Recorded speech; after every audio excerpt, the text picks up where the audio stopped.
नमस्कार दोस्तों, मैं हूं ऋषु कुमार और आप देख रहे हैं आरके फ्यूचर प्लस। आज रेलवे ग्रुप डी के लिए अति संभावित प्रश्न लेकर उपस्थित हुआ हूं। यदि चैनल को अभी तक आप सब्सक्राइब नहीं किए हैं तो चैनल को सब्सक्राइब कर बेल आइकन को प्रेस कर दें। तो आइए वीडियो में अंत तक बने रहें। चलिए देखते हैं क्वेश्चन नंबर फर्स्ट। आपको क्वेश्चन स्क्रीन पे दिखेगा।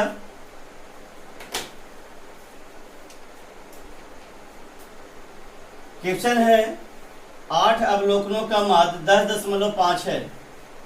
8 अवलोकन का माध्य 10.5 है। माध्य कहने का अर्थ हुआ एवरेज, यानी औसत। तो ये योग दिया गया है, औसत है। तो अगर हम योग मालूम करेंगे तो योग हो जाएगा हमारा औसत गुणा 10.5 है। औसत गुणा संख्या, तो संख्या हो गया 8। 8 पचे 40, 10 8 80 और 4 84। यानी योग जो हुआ 8 अवलोकन का वह प्राप्त हुआ है 84, और इसमें 7 अवलोकन दिया गया है। तो 7 अवलोकन दिया गया है, वह 7 अवलोकन है 3, 15, 7, 19, 12, 17 और 8। 1 2 3 4 5 6 7 अवलोकन दिया गया है। देखिए यहाँ 8 अवलोकन का माध्य था 10.5, तो यहाँ से हम योग ज्ञात कर लिए। अब यहाँ 7 अवलोकन का अलग अलग दिया गया है, तो आप उसे माध्य कहें या उसकी वास्तविक वैल्यू कहें। तो देखिए अब इन सबों को अगर हम ऐड करेंगे तो 7 अवलोकन का योग जो हो जाएगा, ये योग हो जाएगा 81। 7 अवलोकन का योग जो होगा वह होगा 81। तो आपसे कहा गया कि 8वां अवलोकन ज्ञात करें। 8वां अवलोकन ज्ञात करें। तो कुल है 84, 8 का और 7 का योग घटा देंगे तो हमारा जो आंसर आएगा वो 8वां अवलोकन हो जाएगा। तो आंसर हुआ 3। आइए देखते हैं नेक्स्ट क्वेश्चन।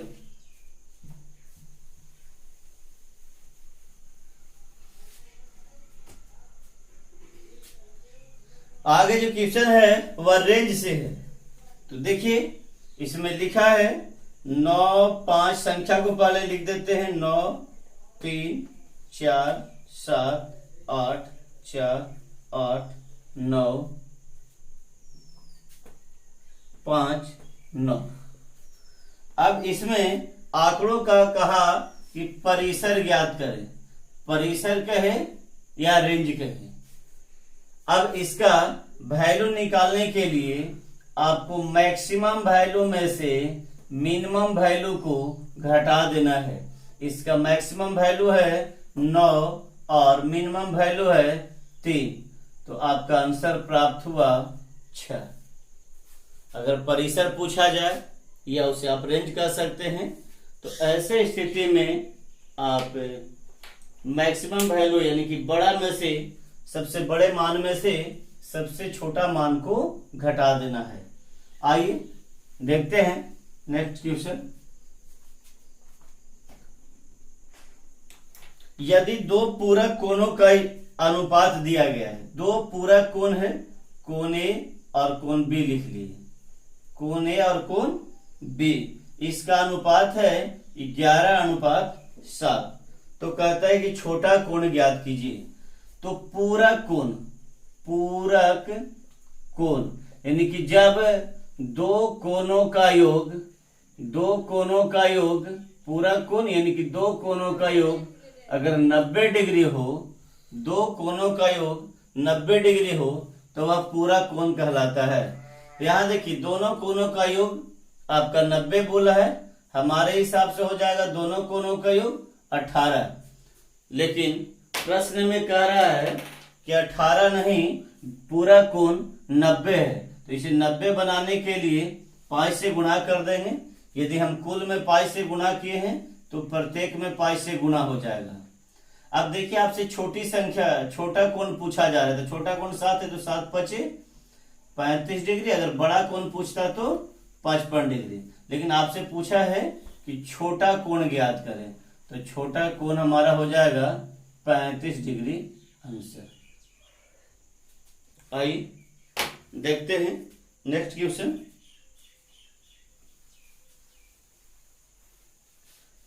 अगला जो सवाल है वो पॉलीगॉन से है, यानी बहुभुज से है। तो कह रहा है कि 17 भुजाओं वाले इन बहुभुज में विकर्णों की संख्या ज्ञात करें।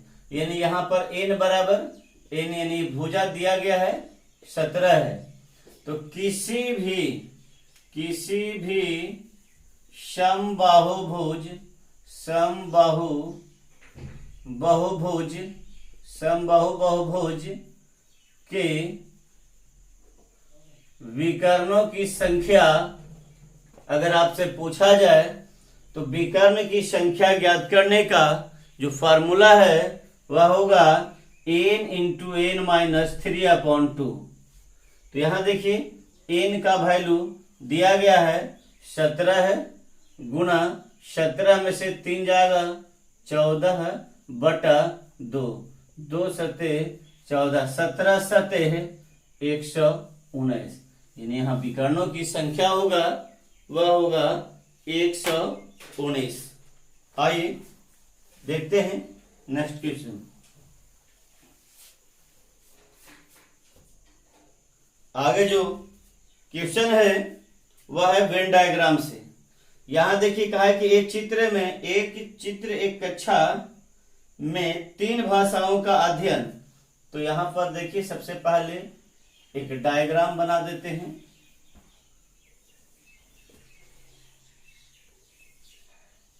अब इसमें कहा है कि फ्रेंच भाषा का अध्ययन करता है, फ्रेंच भाषा का, स्पेनिश का,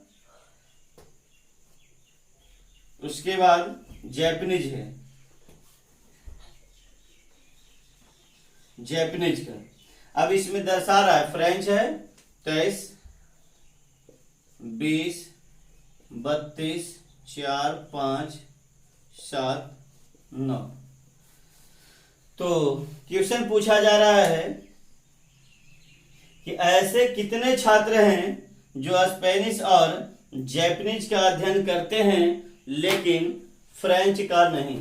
तो ऐसा प्रश्न जब भी दिखे तो सबसे पहले आपको निगेटिव वाला पर ही फोकस करना है। यहाँ कहा जा रहा है कि फ्रेंच नहीं अध्ययन करते हैं, तो फ्रेंच नहीं करता है तो पहले फ्रेंच को हमको अलग कर देना है, इसे नहीं लेंगे, इतना में से हमको नहीं लेना है।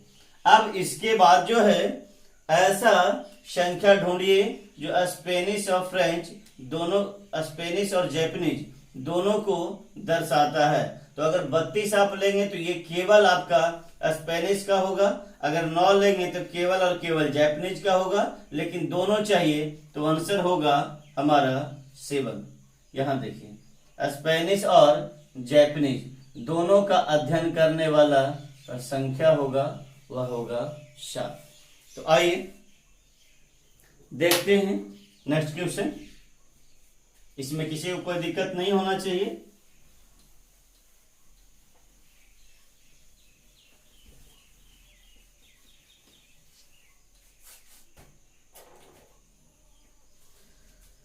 क्वेश्चन है 3 अंकों की कितनी संख्याएं हैं जो 8 से विभाजित होगी। तो 3 अंकों की ऐसे कितनी संख्याएं होगी जो 8 से विभाज्य है।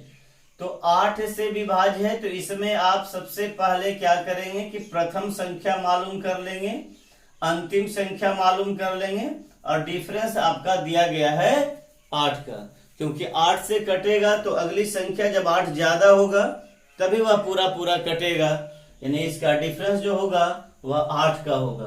तो चलिए अब भागा दे करके देख लीजिएगा। जैसे सबसे छोटी संख्या हम 100 लेंगे, 8 से भाग देंगे तो देखिए 8 एकम 8 बच गया 2, 8 दूना 16 बच गया 4, तो 4 हमारा बच गया। कितना और चाहिए? तो 8 में से 4 घटा दे रहे हैं, यानी कितना और चाहिए? तो 4 और चाहिए। तो 100 प्लस 4, 100 प्लस 4 यानी 104। तो देखिए सबसे छोटी संख्या हमारा 104 होगा। इसी प्रकार से अब भागा दे करके इसकी आखिरी संख्या भी निकाल लीजिएगा। तो अंतिम संख्या हो जाएगा 992। अब यहां आपसे पूछा जा रहा है कि कितने पद होंगे? तो नंबर ऑफ टर्म यानी पदों की संख्या बराबर, पदों की संख्या बराबर अंतिम पद में से प्रथम पद को माइनस कर दीजिएगा और जो डिफरेंस है उससे भाग देकर एक जोड़ दीजिएगा, यानी ये आपका नंबर ऑफ टर्म हो गया, यानी पदों की संख्या ज्ञात करने का एक फॉर्मूला हो गया। तो कोई भी श्रृंखला, कोई भी ऐसी श्रृंखला जिसमें कॉमन डिफरेंस सेम हो और नंबर ऑफ टर्म पता करना हो, तो अंतिम पद में से प्रथम पद को माइनस करके आपको क्या करना है? डिफरेंस से भाग देना और एक ऐड कर देना है। तो यहां देखिए लिख लेते हैं, अंतिम पद है हमारा 992, प्रथम पद है 104 और हमारा डिफरेंस हो गया यहाँ 8 का प्लस 1।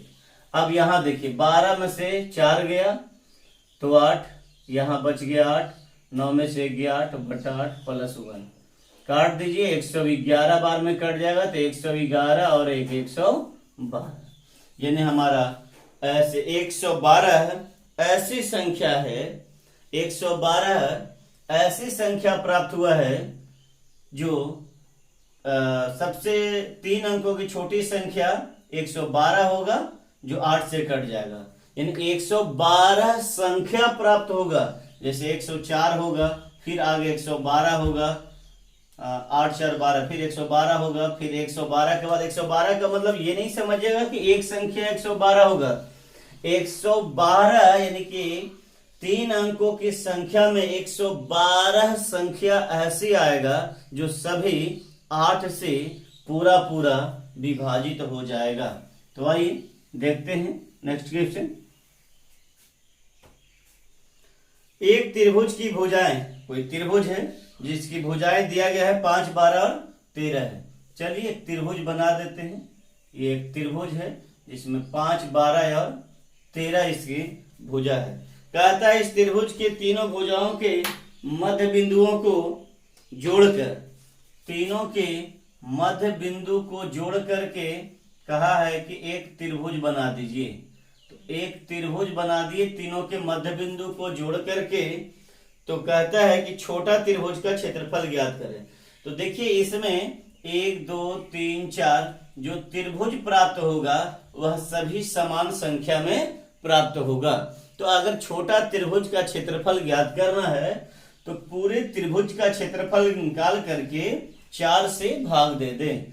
तो अब यहां पर देखिए त्रिभुज का क्षेत्रफल बराबर, त्रिभुज का क्षेत्रफल पूछा जा रहा है। ये बड़ा त्रिभुज है और यह समकोण त्रिभुज है, तो इसका क्षेत्रफल लिखेंगे तो होगा 1/2 गुणा आधार गुणा ऊंचाई। ये प्राप्त हो गया हमारा त्रिभुज का क्षेत्रफल। लेकिन छोटे त्रिभुज का कहा है, अब इसमें क्या करना है कि ये सभी समान क्षेत्रफल में बट जाता है। तो त्रिभुज की संख्या है 4, इसीलिए हम भाग दे रहे हैं 4 से। 4 तिया 12, 5 तिया 15/2 यानी 7.5 सेंटीमीटर यूनिट होगा, तो सेंटीमीटर स्क्वायर इसका आंसर हो गया। आइए देखते हैं नेक्स्ट क्वेश्चन। आगे जो सवाल है वह बोट एंड स्ट्रीम से है, नौ धारा से संबंधित प्रश्न है। एक नौ धारा के दिशा में, धारा के दिशा में अगर हम यहां पर बोले कि नाव की चाल जो है वो हम लेंगे ए और धारा की चाल को लेंगे बी। तो अगर नाव जो है धारा के दिशा में जाएगा तो चाल जुट जाएगा, और अगर विपरीत आएगा तो घट जाएगा। तो यहां कहा है कि धारा की दिशा में 35 किलोमीटर जाता है तो 5 घंटा लगता है।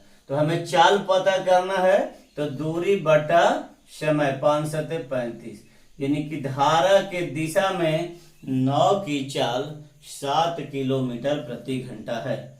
और धारा के विपरीत यानी वापस आएगा तो यही दूरी को तय करेगा, लेकिन चाल जो है विपरीत आएगा तो उसको धारा विरोध करेगी, यानी समय ज्यादा लगेगा। तो कहा है 7 घंटा लगता है, तो 7 पचे 35, यानी उसका चाल जो हो जाएगा विपरीत में 5 किलोमीटर प्रति घंटा होगा। अब यहां देखिए, ये हमारा कॉन्सेप्ट आएगा कि दो राशि का योग दिया रहे और वही दोनों राशि का अंतर दिया रहे। तो बड़ा मालूम करने के लिए दोनों को जोड़ करके 2 से भाग देते हैं, और छोटा मालूम करने के लिए दोनों के अंतर को 2 से भाग दे देते हैं। यदि अभी तक आपने योग और अंतर वाले वीडियो नहीं देखे हैं तो पहले उस वीडियो को देख लें। तो देखिए, यहाँ पर आपसे पूछा गया है कि 9 की चाल, तो 9 की चाल यानी ए बराबर आपसे पूछा जा रहा है। तो ए बड़ा है, इसलिए दोनों को जोड़ करके 7 5 12 बटा 2 कट गया, यानी 6 किलोमीटर पर घंटा। आप इसे शांत जल में 9 की चाल कहें या केवल 9 की चाल कहें। चलिए देखते हैं नेक्स्ट क्वेश्चन। आगे क्वेश्चन है प्रॉब्लम बेस्ड ऑन ट्रेन से है। तो यहां देखिए कह रहा है कि 2 रेलगाड़ियों की गति का अनुपात, ये पहला रेलगाड़ी और ये दूसरी रेलगाड़ी, इसका कह रहा है कि जो चाल है उसका अनुपात 3:4 है। ये चाल का अनुपात यानी स्पीड का अनुपात दिया गया है। अब कहता है कि दूसरी रेलगाड़ी 3 घंटे में 300 किलोमीटर की दूरी तय करती है। तो दूसरी रेलगाड़ी जो है इसकी चाल तो दे रखा है कि 300 किलोमीटर 3 घंटा में, यानी दूसरी रेलगाड़ी की चाल 100 किलोमीटर प्रति घंटा है। तो अब बताइए, आपसे कहा गया कि पहली रेलगाड़ी का चाल बताइए। तो अगर दूसरी रेलगाड़ी की चाल 100 है, यहाँ दूसरी रेलगाड़ी की चाल अनुपात से कितना बोला कि 4 है, तो इसे अगर 100 बनाना चाहेंगे तो कितना से गुना, 25 से गुना। जब इसमें 25 से गुना तो इसमें भी 25 से गुना कर देंगे। तो अब हमारी पहली रेलगाड़ी की चाल हो जाएगा 75 किलोमीटर पर घंटा आंसर। आइए देखते हैं नेक्स्ट क्वेश्चन।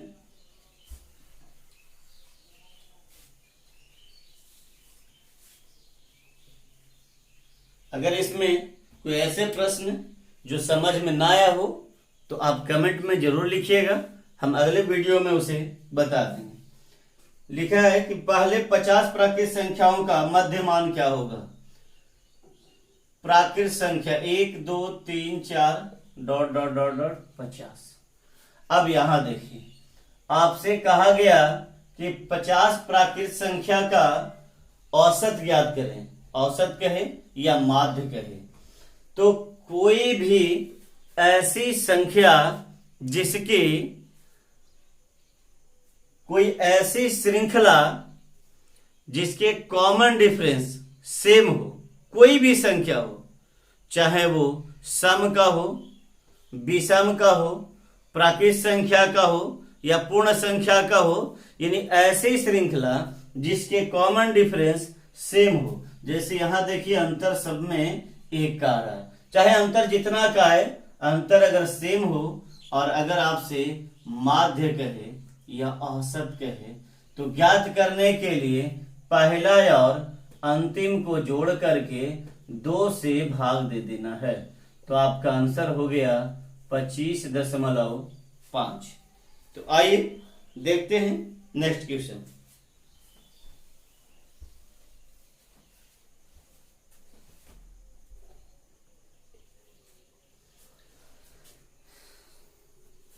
आगे जो क्वेश्चन है वह एज से है, और ये क्वेश्चन रेलवे ग्रुप डी में बहुत बार रिपीट हो चुका है और आगे भी आने की संभावना है। क्वेश्चन है, इस पे ध्यान दीजिएगा। कह रहा है, एक पिता अपने बेटे से कहता है कि तुम्हारे जन्म के समय मेरी आयु तुम्हारे वर्तमान आयु की बराबर थी। देखिए ये पिता और ये पुत्र। यहां पर कहता है पुत्र के जन्म के समय, पुत्र के जन्म के समय, और ये वर्तमान हो गया। अब देखिए पिता जो है से पुत्र से कहता है कि तुम्हारा उम्र उस समय अभी जितना है उस समय और तुम्हारे जन्म के समय मेरा उतना ही था। तो पुत्र का अगर हम वर्तमान उम्र ले लें x, तो पुत्र का वर्तमान उम्र हो गया x। तो पुत्र के जन्म के समय, यानी पुत्र जब जन्म लिया होगा तो उस समय पुत्र के अभी जितना उम्र है उतना ही है।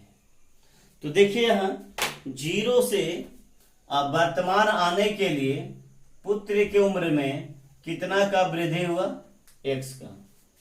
तो अगर पुत्र का उम्र बढ़ रहा है तो पिता का भी उम्र बढ़ेगा, यानी इसकी उम्र में भी x का वृद्धि।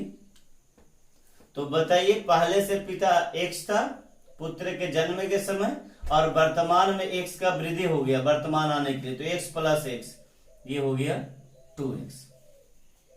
अब निश्चित राशि दिया है कि पिता की वर्तमान आयु जो है वह 40 वर्ष है। तो पिता का वर्तमान आयु कितना है, इधर हो गया आपका अनुपात से 2x और इधर दिया है 40, तो कट गया, x बराबर आ गया 20। अब x का मान देखिए क्या माने थे, तो वर्तमान में पुत्र की आयु और पुत्र के जन्म के समय पिता की आयु x था। अगर आपसे पूछा जाता कि पुत्र के जन्म के समय पिता की आयु कितना वर्ष था, तो 20 वर्ष आंसर आता।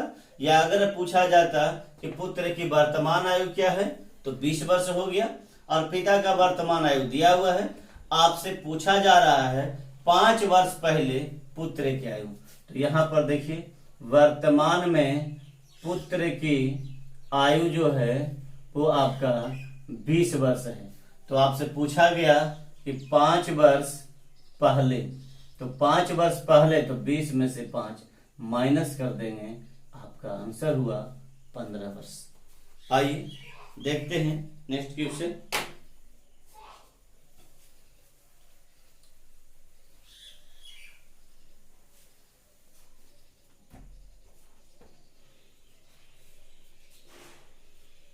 किसी धनराशि पर 4% वार्षिक दर से 2 वर्ष से प्राप्त साधारण ब्याज और चक्रवृद्धि ब्याज के अंतर 8 रुपया है, तो वह राशि ज्ञात करें। तो देखिए साधारण ब्याज और चक्रवृद्धि ब्याज का अंतर बराबर, ये निश्चित राशि दिया है, कहा है 8 रुपया का है। हमारे हिसाब से 2 वर्ष का CI और SI का अंतर होता है R² बट्टा 100। तो अब यहां देखिए दर का मान दिया गया है 4, तो 4 का स्क्वायर हो जाएगा 16 और 1 अंक के बाद 2 अंक के बाद दशमलव, भट्टा में 100 हो गया। मालूम करना है मूलधन 100 से गुणा, तो इसको हटा दीजिए, ये चला गया 2 जीरो पर, 8 दूना 16, 50 दूना 100, यानी आपका आंसर हुआ 5000। अगर यहां समझ गए तो ठीक है, थोड़ा आइए हम विस्तार से समझा देते हैं।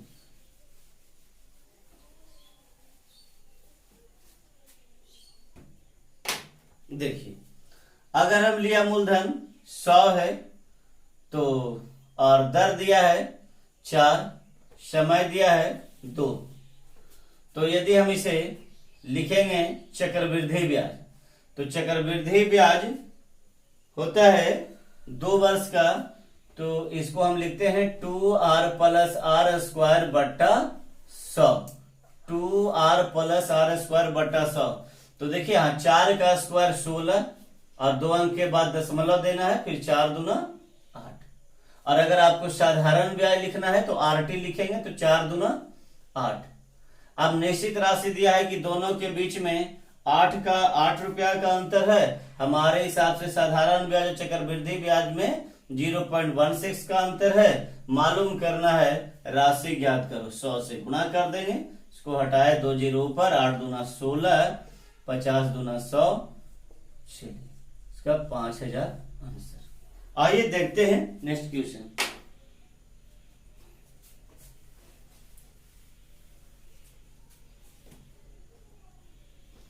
कितने समय में एक धनराशि 25% साधारण ब्याज की दर से स्वयं की 7/6 हो जाएगी। स्वयं का, तो स्वयं यानी मूलधन का 7/6 हो जाएगा। तो हो जाएगा तो राशि के ठीक पहले का है, ये किसके साथ आया है, तो ये देखिए P के साथ आया, तो इसके बदले नीचे वाला, यानी अनुपात लिखने के लिए हम बताया है कि जिस राशि के साथ का या से लगा रहे उसके बदले नीचे वाला और शेष के बदले हम ऊपर वाला लिखते हैं। तो यहाँ देखिए राशि के ठीक पहले का है, तो यहाँ देखिए P हो गया हमारा 6 और हो जाएगा यानी मिश्रधन हो गया 7, तो ब्याज कितना हो जाएगा, तो 7 में से 6 गया 1। अब यहाँ दर दे रखा है पहले से कि दर बराबर 25% है, तो आपसे पूछा जा रहा है समय ज्ञात करें। तो समय बराबर हो जाएगा ब्याज गुना 100 बटा मूलधन गुना समय। 25 चौको 100, 2 दूना 4, 2 तिहाई 6, 2/3 वर्ष आंसर। लेकिन 2/3 आपका ऑप्शन में नहीं है, यानी आपका आंसर वर्ष में आया है और यहाँ ऑप्शन में माह में दिया गया, महीना में। तो आइए इसको चेंज कर देते हैं, 2/3 गुना 12, 3 चौको 12, यानी आपका आंसर हुआ 8 माह। आइए देखते हैं नेक्स्ट क्वेश्चन।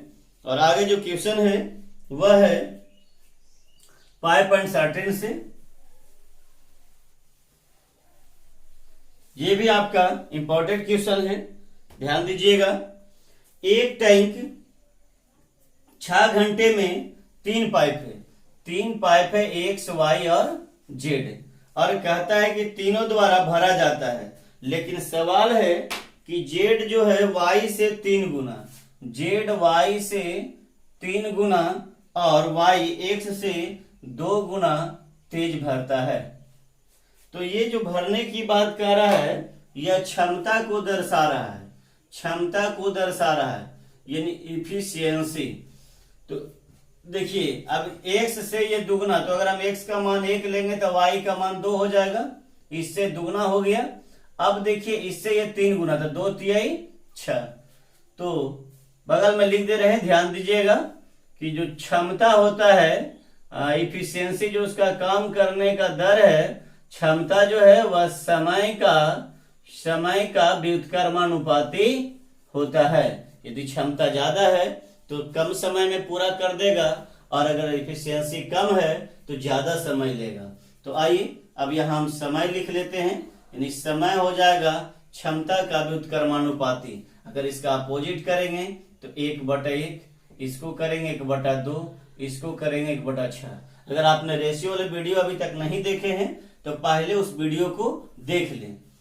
अब देखिए इसका एलसीएम लेना है, तो एलसीएम हो जाएगा 6। तो 6 बनाने के लिए नीचे 6 से ऊपर भी 6 से, तो 6 हो गया। 6 बनाने के लिए यहाँ आपको 3 से तो ऊपर 3 से, 6 बनाने के लिए नीचे 1 से तो ऊपर भी 1 से, यानी कि 6:3:1 हो गया। अब ये हमारा जो हुआ वो समय हुआ है। अब कह रहे हैं कि तीनों मिलकर के 6 घंटा में भर देता है, तीनों मिलकर के 6 घंटा में भर देता है।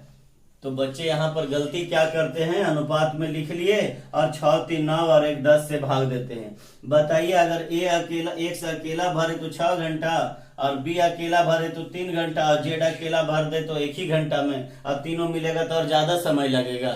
तब तीनों को निकालने के लिए हम लोग क्या करते हैं, सबसे पहले इसका एलसीएम लेते हैं। एलसीएम हो गया 6, यानी कि ये 6 दिन में भरता है, तो रोज कितना भरेगा, तो 1। यानी आप ये कहेंगे कि इसको 6 बनाना है, 1 से इसको भी 6 बना दीजिए, 2 से इसको भी 6 बना दीजिए, तो 6 से 6 2 8 और 1 9, यानी आपका होगा 3 दूना 6 और 3 तिहाई 9, यानी 2/3 समय लगेगा।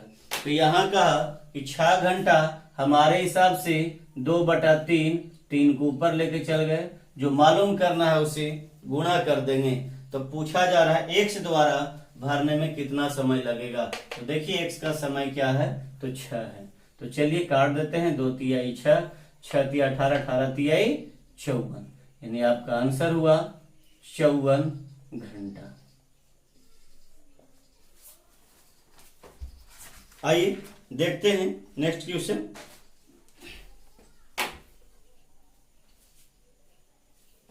आगे जो सवाल है वह मिश्रण से है।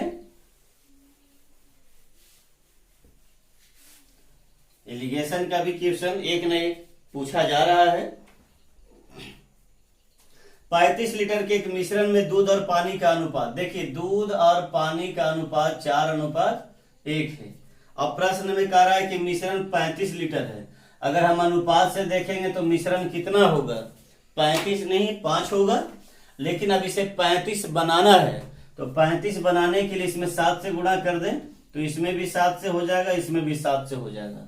यानी कि जो प्रारंभिक मिश्रण है उसमें हमारा दूध की मात्रा 28 लीटर और पानी की मात्रा 7 लीटर है। लेकिन अब कहता है कि 7 लीटर पानी और मिला दिया जाए। तो पानी मिला रहे तो देखिए पहले नहीं बाद में, अब पानी के साथ पानी को मिला दीजिए तो हमारा दूध हो गया 28 और पानी हो गया 14। काट देंगे, 14 दूना 28, 2:1 हमारा आंसर। आइए देखते हैं नेक्स्ट क्वेश्चन।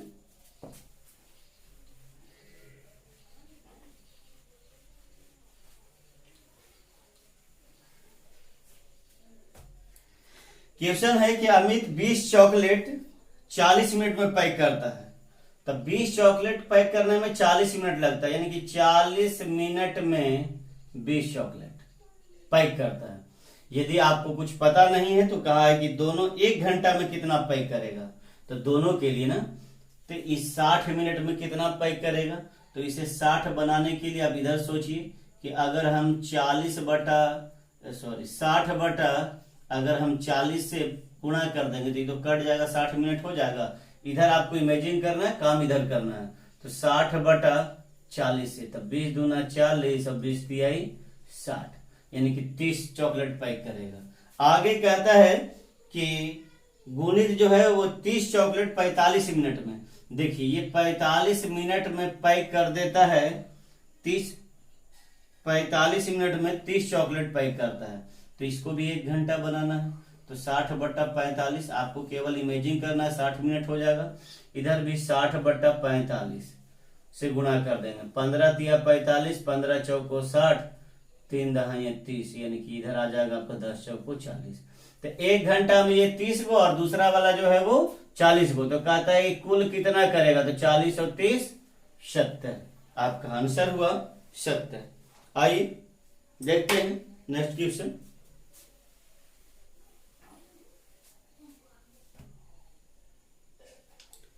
कहता है आगे क्वेश्चन जो है वह टाइम एंड वर्क से है। कहता है ए अकेला काम को 3 दिन में समाप्त करता है और बी अकेला इसी काम को 7 दिन में करता है। यानी अगर ए अकेला काम करे तो 3 दिन में खत्म कर देगा और बी अकेला करेगा तो 7 दिन में खत्म कर देगा। तो चलिए हमारा एलसीएम लिया और कुल काम कितना हो गया, तो 7×21, 21 बनाने के लिए 7 से, 21 बनाने के लिए 3 से, 7×21 3 7×21। तो चलिए एक दिन में दोनों मिलकर के 10 काम करता है। कहता है कि यदि ए और बी मिलकर 2 दिन तक काम करें, तो बताइए ए और बी मिलकर के अगर 2 दिन काम करेगा तो 2 दिन का काम हो जाएगा। एक दिन में दोनों 10 करता है तो 2 दिन में हो जाएगा 10 दूना 20। तो बताइए पूछा जा रहा है कि शेष कितना काम बचेगा। तो काम कितना हो गया, तो कुल काम हुआ, तो हुआ कितना, तो कुल काम है हमारा 21, जिसमें काम कर दिया उसने दोनों मिलकर के 20। लेकिन अगर आपसे पूछेगा कि शेष काम बताइए, तो शेष हो गया तो यहाँ 21 और 21 में से 20 गया तो 1/21 काम हमारा शेष बचा। तो आइए देखते हैं नेक्स्ट क्वेश्चन।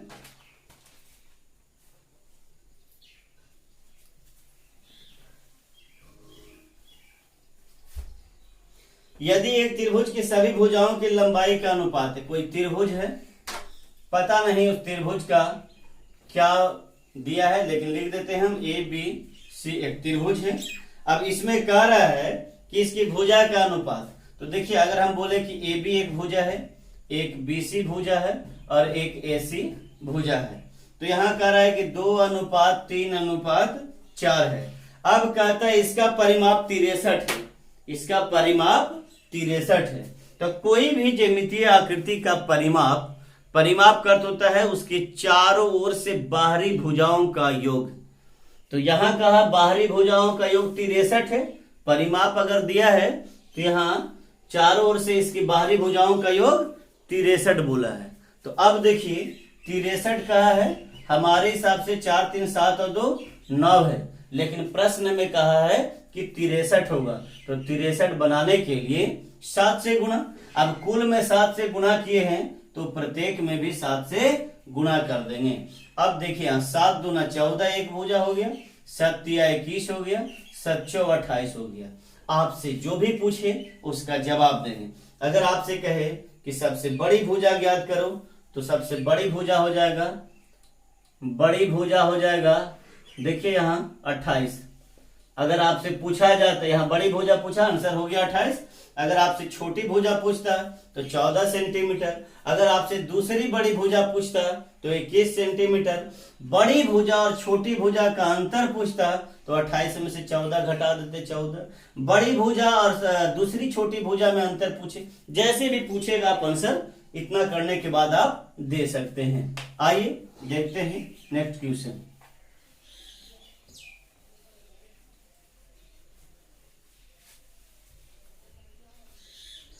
क्वेश्चन है विक्रय मूल्य ज्ञात करें जब अंकित मूल्य 160 है और छूट 12% है।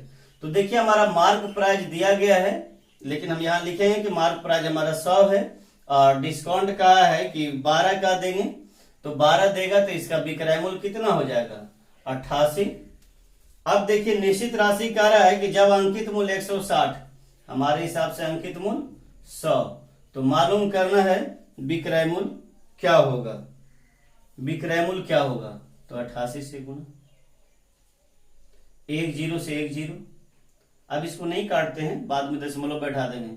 16 गुना 8, 16 8 88, 12 बच गया।